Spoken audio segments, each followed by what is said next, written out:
चलिए इसके पहले वाली क्लास में हिस्ट्री वाले पोर्शन में 1857 रिवॉल्ट हमने देखा था, 1857 की क्रांति देखा था। अगर आपने पार्ट 1 नहीं देखा होगा तो इसी वीडियो के टॉप पर आई बटन पर अगर आप क्लिक करेंगे तो आप पार्ट 1 वाले उसमें सेक्शन में चले जाएंगे। ये बेसिकली 1857 का पार्ट 2 है। व्हाइट बोर्ड में आपको जो चीज़ लिखा है वही चीज़ मैं आपको यहाँ पर बताते चलता हूँ। इसमें बेसिकली लोकेशंस लिखा है। लोकेशन में जैसे आपको दिख रहा होगा, दिल्ली दिख रहा होगा, कानपुर है, बरेली है, झांसी है, इलाहाबाद है, लखनऊ है, जगदीशपुर है। लास्ट क्लास में भी हमने सेम चीज डिस्कस किया था कि भारत के अलग अलग हिस्सों में ये 1857 की जब क्रांति होने स्टार्ट हुई तो बेसिकली भारत के अलग अलग हिस्सों में ये पूरी क्रांति फैल गई थी। ठीक, तो आज जो डिस्कशन है वो यहीं से आगे कंटिन्यू करते हैं। ठीक, इस डिस्कशन से पहले थोड़ा सा पुराने वीडियो में जो पार्ट मैंने बताया था उसका एक समराइज फॉर्म आपको बता देता हूँ 2 मिनट के अंदर कि क्या क्या चीजें हुई थी जिसके कारण 1857 की क्रांति हुई।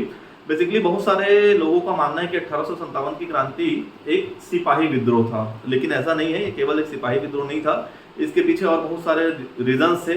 कुछ रीजंस को, स्पेसिफिक रीजंस को हम लोगों ने लास्ट वीडियो में डिस्कस किया था, जिसमें आर्थिक कारण थे, राजनीतिक कारण थे, सामाजिक कारण थे, ठीक, और इसके अलावा जो है धार्मिक कारण थे। तो इन सारे कारणों को मिला जुला करके फाइनली जब इसका एक स्वरूप बनता है तो सिपाही विद्रोह के रूप में ये स्वरूप सामने आता है। अगर ये केवल सिपाही विद्रोह होता तो लॉजिकली इसमें केवल सिपाही जो है वो इन्वॉल्व होते, लेकिन ऐसा नहीं हुआ। इसमें सिपाहियों के अलावा बाकी दूसरे लोग भी इन्वॉल्व हुए। जैसे अगर आप देख रहे होंगे तो दिल्ली से जो है आपको लोकेशन वाइज दिख रहा होगा, बहादुर शाह, भक्त खान नाम के लोग इन्वॉल्व हुए। कानपुर से नाना साहब और तात्या टोपे इन्वॉल्व हुए। झांसी से रानी लक्ष्मीबाई इन्वॉल्व हुई। लखनऊ से बेगम हजरत महल इन्वॉल्व हुई। बरेली से खान बहादुर खान इन्वॉल्व हुए। इलाहाबाद से लियाकत अली इन्वॉल्व हुए। जगदीशपुर से कुंवर सिंह जैसे लोग इन्वॉल्व हुए। तो कहने का मतलब यह है कि बेसिकली ये सिपाही विद्रोह नाम मात्र का था, लेकिन इसमें समाज के लगभग सभी वर्गों के लोग कहने का मतलब है कि राजा महाराजा, पेशवा, है ना, मुगल शासक, इन सब लोगों ने भी इसमें पार्टिसिपेट किया था। तो ये केवल एक सिपाही विद्रोह नहीं था। आज वहीं से थोड़ा सा आगे चलते हैं। लास्ट वीडियो में हमने देखा था कि 1857 की क्रांति मंगल पांडे ने कहां से स्टार्ट की। मंगल पांडे के बाद फाइनली ये मेरठ में फिर से स्टार्ट हुआ और मेरठ से चलते चलते ये दिल्ली तक पहुंचता है। ठीक, कुछ डेट्स आपको याद रखने हैं। जैसे 29 मार्च का डेट आपको याद रखना है। 29 मार्च को मंगल पांडे ने बैरकपुर में जो विद्रोह प्रारंभ किया था। फिर उसके बाद आपको अप्रैल का एक डेट याद रखना था, 24 अप्रैल मैंने आपको बताया था। 24 अप्रैल में बेसिकली ये मेरठ के अंदर ये इवेंट हुआ था, मेरठ से ये आग चालू हुआ था। और फाइनली 10 मई से मेरठ से के जो लोग थे, जो सिपाही थे, वो अपने उन सिपाही साथियों को विद्रोह करके छुड़ाते हैं और वहां से वो 10 मई से विद्रोह प्रारंभ माना जाता है और विद्रोह प्रारंभ मान करके ये 12 मई तक दिल्ली पहुंचते हैं। हमने ये पोर्शन किया था। अब जब 12 मई को दिल्ली पहुंचते हैं तो आपको दिख रहा होगा यहाँ पर दिल्ली में 2 चीजें दिखती हैं, तो दोनों को एक साथ लेकर चलते हैं। पहले यहाँ पर दिख रहा होगा आपको दिल्ली में जिसका नाम लिखा है, जो लीडर थे बेसिकली दिल्ली से, उनका नाम था बहादुर शाह जफर। बेसिकली बहादुर शाह जफर जो थे वो एक मुगल शासक थे और इनके साथ बख्त खान नाम के एक व्यक्ति इसमें इन्वॉल्व थे, जो बेसिकली इनके कमांडर इन चीफ माने जाते हैं। ठीक, तो बेसिकली ये बख्त खान और बहादुर शाह जो है दिल्ली से लीड कर रहे थे और दिल्ली से जिन लोगों ने इस पूरे विद्रोह को सप्रेस किया, लीडर तो बहादुर शाह जफर और बख्त खान थे। अंग्रेजों की तरफ से जिन्होंने इस 1857 की क्रांति को सप्रेस किया था या जिन्होंने 1857 की क्रांति का दमन किया था दिल्ली के लिए, उनका नाम था बर्नार्ड और हडसन। इन्होंने दिल्ली के लिए दमन किया था। दिल्ली का आपको रीजन पहले ही मैंने बता दिया है कि बेसिकली ये जो बहादुर शाह जफर थे, मुगल शासक थे, इनको अंग्रेजों ने जो है मुगल शासक मानने से इनकार कर दिया था। इनको दिल्ली के लाल किले से भी बाहर निकालने की योजना इनकी थी, तो इसलिए ये इसमें इन्वॉल्व हुए थे। फिर अगर हम कानपुर से देखें तो कानपुर से जो व्यक्ति थे जो इसमें इन्वॉल्व हुए थे वो थे नाना साहब, जिनका एक्चुअल नेम था नाना घोड़ोपंत। बेसिकली मैंने आपको बताया था कि ये पेशवा थे। ठीक, तो पेशवा मतलब जो अगर आप देखेंगे मराठा शासन काल के अंदर तो पेशवा एक पदवी हुआ करती थी। तो पेशवा की जो पेंशन थी उसको इन लोगों ने समाप्त कर दिया था अंग्रेजों ने, जिससे कारण नाना साहब इस पूरे मूवमेंट में इन्वॉल्व हो रहे थे, 1857 की क्रांति में इन्वॉल्व हो रहे थे। और इनका साथ दे रहे थे तात्या टोपे, और तात्या टोपे का जो एक्चुअल नेम था वो था रामचंद्र पांडुरंग। ये क्वेश्चन पूछता है कि रामचंद्र पांडुरंग किनका ऑफिशियल नेम था, नाना घोड़ोपंत किनका ऑफिशियल नेम था, तो प्लीज याद रखिएगा इन नामों के साथ में। ठीक, और कानपुर से जिन्होंने इस पूरे मूवमेंट को सप्रेस किया था अंग्रेजों की तरफ से, अगर आपको दिख रहा होगा ये कानपुर, तो कानपुर से जिन्होंने इस मूवमेंट को सप्रेस किया था, मैंने लाल कलर से उसको मार्क किया है, नाम था उनका कैंपबेल। कैंपबेल का नाम आपको बेसिकली 2 जगह मेनली याद रखना है, एक तो कानपुर के अंदर और दूसरा लखनऊ के अंदर। कानपुर और लखनऊ ने कैंपबेल ने सेपरेटली इसको सप्रेस किया, जबकि कैंपबेल ने एक जगह बरेली में हेवलॉक और आउटरम के साथ मिलकर के इसको सप्रेस करने का काम किया। फिर अगर हम चलते हैं झांसी की तरफ, तो झांसी में जो आपको नाम दिख रहा है वो है रानी लक्ष्मीबाई। लास्ट क्लास में मैंने डिस्कस किया था कि स्टोरी क्या थी। रानी लक्ष्मीबाई का जो विवाह था वो गंगाधर राव नाम के एक राजा के साथ हुआ था। गंगाधर राव का अपनी कोई संतान नहीं थी, जिसके कारण उन्होंने एक दत्तक पुत्र को गोद लिया था।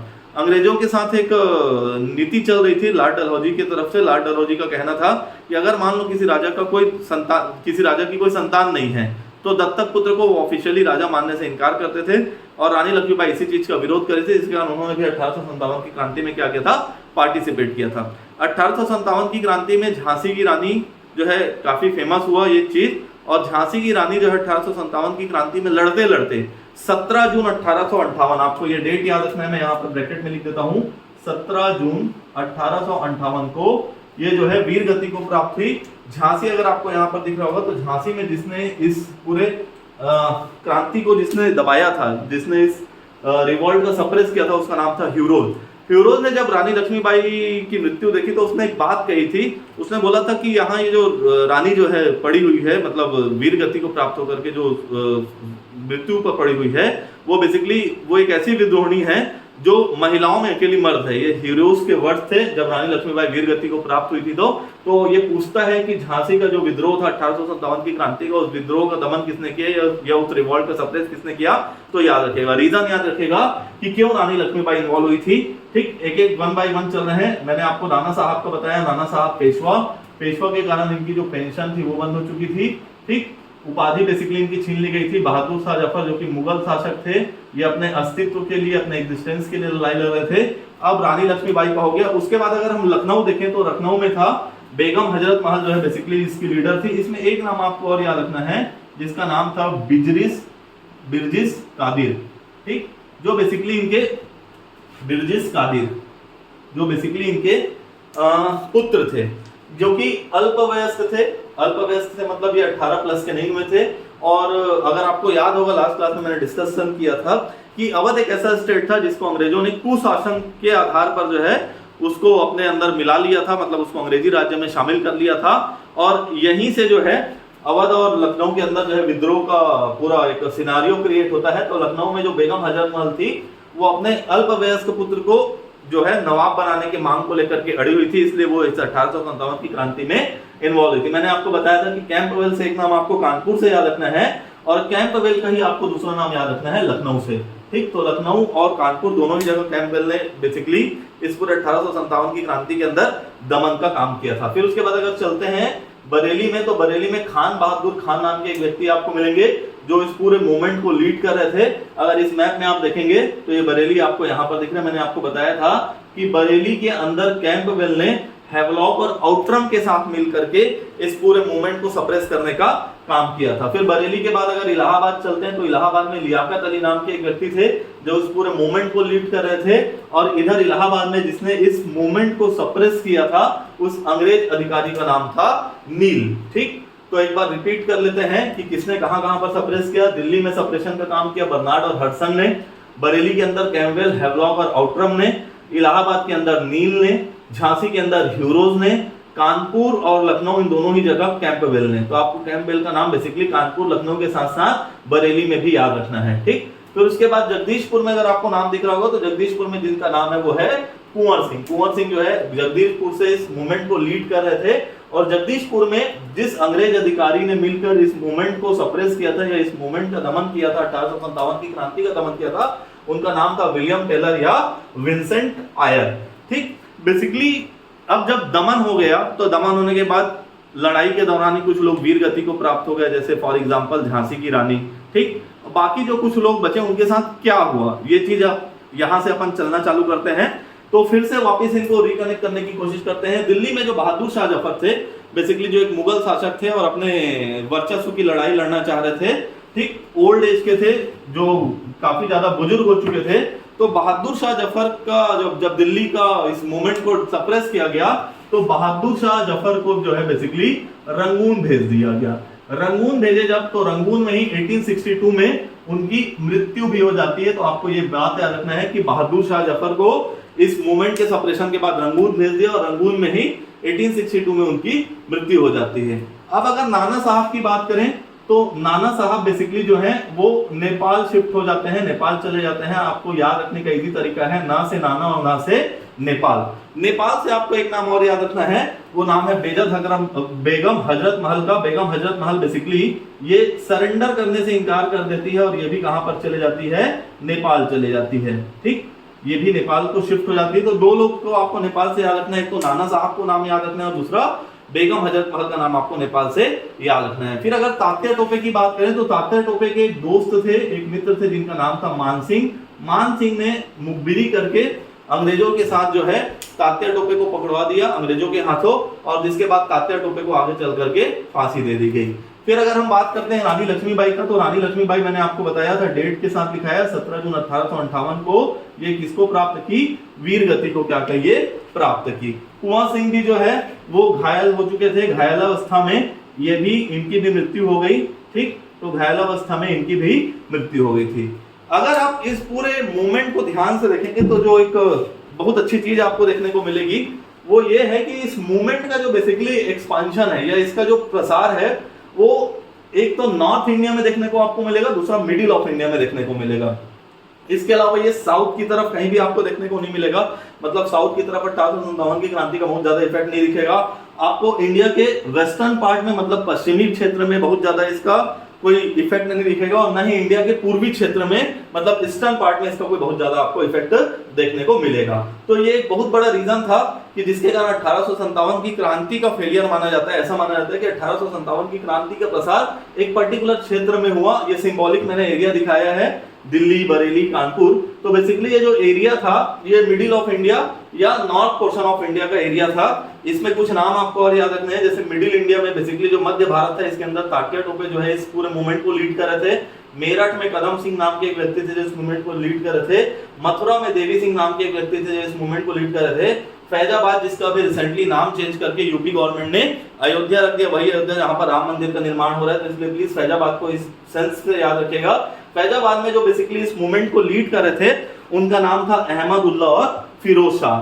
तो ये कुछ नाम थे जो इस मूवमेंट को लीड कर रहे थे। इस मूवमेंट को किसने सप्रेस किया था, सप्रेस करने के बाद उनके लीडर्स के साथ क्या क्या हुआ, इन सारी चीजों को आपको याद रखना है। ठीक, अगर आप चाहें तो इसका एक स्क्रीनशॉट ले लीजिए ताकि आपके नॉलेज के लिए ये चीज रहा कि कहां कहां पर क्या क्या चीज हुआ था। फिर उसके बाद आगे चलते हैं। इसको मैं पूरा व्हाइट बोर्ड को एक बार क्लीन कर दूंगा और फिर उसके बाद जो नई चीजें हैं जहां से अपन आगे बढ़ेंगे उन चीजों को लेकर के चलते हैं। ठीक, तो 1857 की क्रांति बेसिकली धूमधाम से स्टार्ट तो हुई थी, लेकिन उसका उतना अच्छा रिजल्ट नहीं मिला। उतना अच्छा रिजल्ट नहीं मिला कहने का मतलब यह है कि 1857 की क्रांति जो है बेसिकली असफल क्रांति मानी जाती है। लेकिन इस असफलता के पीछे भी कहा जाता है ना कि फेलियर के बाद ही जो है सक्सेस मिलने स्टार्ट होती है। तो इस फेलियर के बाद ही 1857 के रिवॉल्ट के फेलियर के बाद ही बेसिकली आगे चल करके आपको इंडियन हिस्ट्री में जो सक्सेस देखने को मिलेगा इवेंट बाय इवेंट, वो उसका बेसिकली स्टार्ट जो है वो यही 1857 के रिवॉल्ट से माना जाता है। 1857 का जो क्रांति था वहीं से ये चीज मानी जाती है कि यहीं से जो है ये स्टार्ट हुआ था। अब इसमें कुछ बेसिक पॉइंट है जिसको हम डिस्कस कर लेते हैं।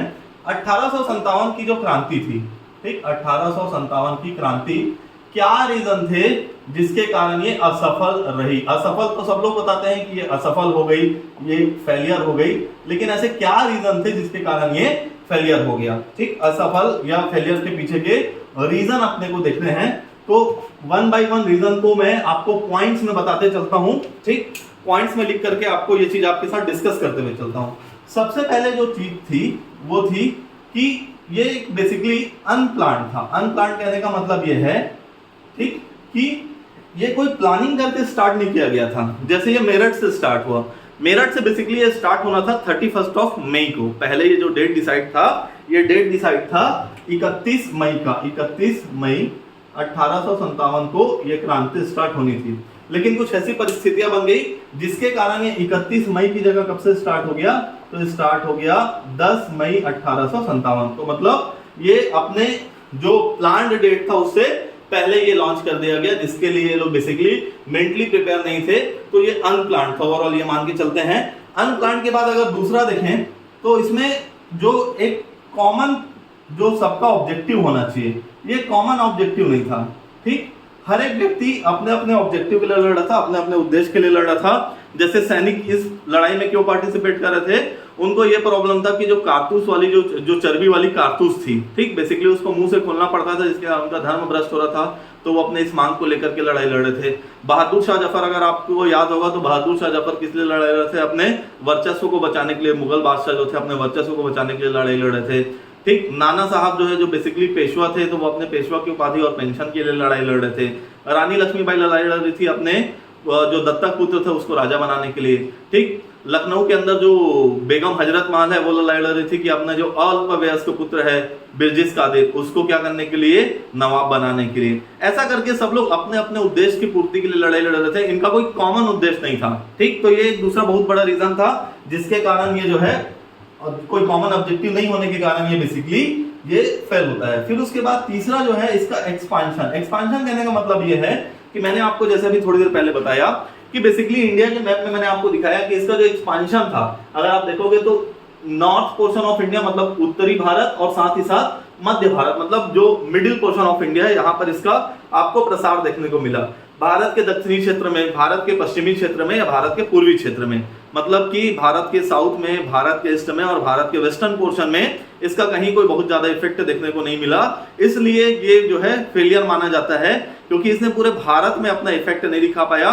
उसके अलावा इसके साथ जो लोग अटैच हुए, ठीक, मतलब जो लोग इसमें इन्वॉल्व हुए, उस इन्वॉल्वमेंट में बहुत सारे ऐसे भारतीय थे जो इसके साथ कनेक्ट नहीं कर पाए। मतलब भारतीयों में भी जो एक कैटेगरी थी, जो थोड़े हाई प्रोफाइल भारतीय थे या जो थोड़े से पढ़े लिखे लोग थे, वो बेसिकली इस इवेंट से खुद को कनेक्ट नहीं कर पाए। इसमें जिन्होंने अपने आप को कनेक्ट किया वो कौन कौन लोग थे? किसान थे, कुछ राजा महाराजाओं ने इस इवेंट में अपने आप को कनेक्ट किया, सिपाहियों ने इसमें अपने आप को कनेक्ट किया। तो इन लोगों ने तो अपने आप को कनेक्ट किया, लेकिन इसके अलावा भी भारत का एक बहुत बड़ा ऐसा ग्रुप था, भारत का एक ऐसा वर्ग था, भारत के नागरिकों का एक ऐसा वर्ग था जो इसमें खुद को इन्वॉल्व नहीं कर पाया, जिसके कारण भी इसका क्या माना जाता है? फेलियर माना जाता है। फिर उसके बाद अगर इसका देखा जाए तो इसमें कोई लीडरशिप नहीं थी। लीडरशिप नहीं थी कहने का मतलब यह है कि हर एक लोकेशन पर अलग अलग लीडर थे, डिसेंट्रलाइज था, कहीं पर कोई सेंट्रलाइज लीडरशिप नहीं था, जिसके कारण ये मूवमेंट क्या था? फेलियर था। जैसे दिल्ली में कोई और लीड कर रहा था, मेरठ के अंदर कोई और लीड कर रहा था, कानपुर के अंदर कोई और लीड कर रहा था, झांसी के अंदर कोई और लीड कर रहा था। तो अलग अलग लोकेशन में अलग अलग लीडर होने के कारण जो है बेसिकली इसका फेलियर माना जाता है। तो ये कुछ इंपॉर्टेंट रीजन थे जिसके कारण ये बेसिकली फेलियर हो गया। तो अब सवाल ये उठता है कि जब 1857 की क्रांति फेलियर थी, तो 1857 की क्रांति को भारत का पहला स्वतंत्रता का जो है लड़ाई क्यों कहा जाता है, या भारत के पहले स्वाधीनता की लड़ाई क्यों कही जाती है? इसका रीजन क्या है? तो बेसिकली इसका रीजन ये था कि जैसे अगर आप देखिएगा, जब आप कोई घर बनाते हैं या कोई मकान बनाते हैं तो नीचे सबसे पहले आपको एक बेस बनाना होता है। बेस मतलब नींव बनाना होता है, और ऐसा बोला जाता है कि वो नींव जितनी मजबूत होगी आपका घर जो है उतना ही लंबे समय तक क्या करेगा? टिका रहेगा। तो बेसिकली 1857 की क्रांति वही नींव थी, ये मान के चलिए। भारत की आजादी की जो लड़ाई आपको आगे देखने को मिलेगी, चाहे वो गांधी जी के द्वारा इनिशिएट किया गया हो कोई मूवमेंट हो, या चाहे वो किसी अदर लीडर्स के द्वारा इनिशिएट किया गया कोई मूवमेंट हो, तो बेसिकली 1857 की क्रांति ने आगे चल करके भारत की इसी आजादी की लड़ाई के लिए पूरा एक प्लेटफॉर्म क्रिएट करने का काम किया, एक नींव क्रिएट करने का काम किया। वो नींव इतना मजबूत था कि आगे चल करके इस नींव पर जो है ये लड़ाई जो है आगे कंटिन्यू की गई। तो 1857 की क्रांति असफल होने के बाद अब अंग्रेजों की तरफ से क्या रिस्पॉन्स आया? तो बेसिकली अंग्रेज अधिकारियों के नाम अभी हमने थोड़ी देर पहले देखे, जिसमें कैंपबेल शामिल थे, नील शामिल थे, ह्यूरस शामिल थे, ठीक, आउटरम शामिल थे। इनके अलावा जो आपको एक मेजर नाम याद रखना है, उस मेजर नाम का नाम है लॉर्ड कैनिंग, ठीक, लॉर्ड कैनिंग। इसलिए नाम इंपॉर्टेंट हो जाता है लॉर्ड कैनिंग का। भारत के अंदर जो अंग्रेजों की तरफ से जो सबसे हायर प्रोफाइल हुआ करती थी उसका नाम था गवर्नर जनरल। और 1857 की जब क्रांति हुई तो 1857 की क्रांति के अंदर ये जो लॉर्ड कैनिंग थे, लॉर्ड कैनिंग, ये उस समय भारत के गवर्नर जनरल थे। इनका जो कार्यकाल है या इनका जो टेन्योर ऑफ ऑफिस है वो 1856 से लेकर के 1862 माना जाता है, और इसी ड्यूरेशन के बीच में 1857 में भारत के अंदर जो है ये रिवॉल्ट हुआ था। तो लॉर्ड कैनिंग जब भारत के गवर्नर जनरल थे तो इनके टाइम पर बेसिकली ये हुआ था रिवॉल्ट। मैंने यहाँ पर जो जीजी लिखा है इसके लिए प्लीज शॉर्ट टर्म याद रखिएगा, जीजी means governor general, governor general. तो लॉर्ड कैनिंग जो है बेसिकली इस समय गवर्नर जनरल हुआ करते थे, और इनके टाइम पीरियड पर कुछ ऐसी घटनाएं हुई थी जिसके कारण ये 1857 की क्रांति हुई, ठीक। जिसमें जो है बेसिकली लॉर्ड डलहौजी के समय का जो है एक बहुत बड़ा रीजन ये भी था कि लॉर्ड डलहौजी ने जो नीति अपनाई थी, हड़प की नीति, जो मैंने आपको बताया रानी लक्ष्मीबाई से कनेक्ट करके कि रानी लक्ष्मीबाई का जो है पुत्र दत्तक पुत्र था, ठीक। तो ऐसी बहुत सारी नीतियां लॉर्ड डलहौजी के समय लाई थी। तो लॉर्ड कैनिंग के समय भी कुछ ऐसी नीतियां लाई गई थी, लॉर्ड डलहौजी के समय कुछ ऐसी नीतियां लाई गई थी, ठीक। तो इन सभी नीतियों को मिला जुला करके 1857 की क्रांति का बेस बनता है।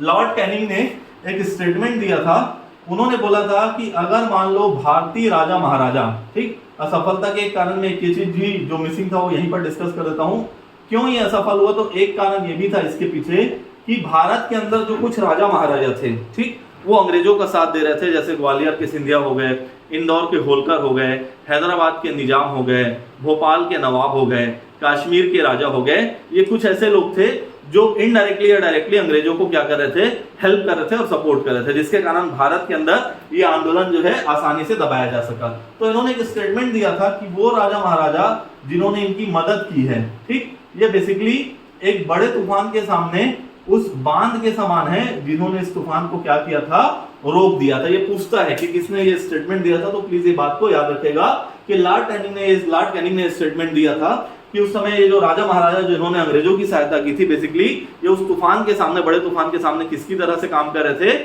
उस बड़े बांध की तरह से काम कर रहे थे जो उस बड़े तूफान को क्या कर रहे थे, रोक रहे थे, ठीक। लॉर्ड कैनिंग जब 1857 की क्रांति जब खत्म होती है तो अंग्रेजों के जो गवर्नमेंट है, जो ब्रिटिश गवर्नमेंट है, उनको ये बात समझ में आती है कि भारत का जो एक वर्ग है, ठीक, भारत के अंदर अंग्रेजों के खिलाफ जो है उनके मन में बहुत ज्यादा जो है ईर्ष्या भरी हुई है, कहीं ना कहीं अंदर ही अंदर वो लोग इस चीज को अपने मन में पाले हुए हैं। तो उन्होंने रीजन जानने की कोशिश की, ऐसे क्या क्या रीजन है जिसके कारण 1857 की क्रांति हुई। तो बहुत सारे रीजन जो है इसमें खुलकर सामने आते हैं। तो उन रीजंस को उन्होंने कोशिश किया रिजॉल्व करने का, और रिजॉल्व करने के बाद उन्होंने इसके ऊपर कुछ अमेंडमेंट किए।